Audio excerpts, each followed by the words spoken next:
लागेला भागिया फिर से जागे।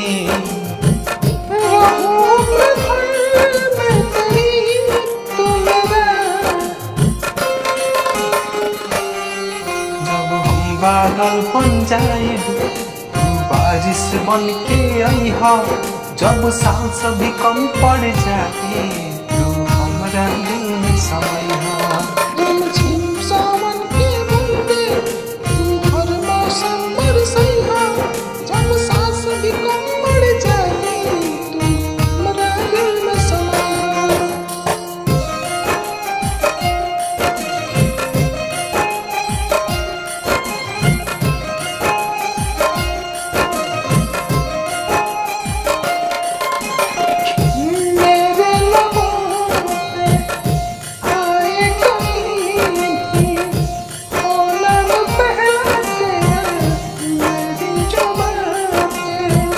अखिया के काजर पागल करेला, जानू हमर जानिला यही याद पर।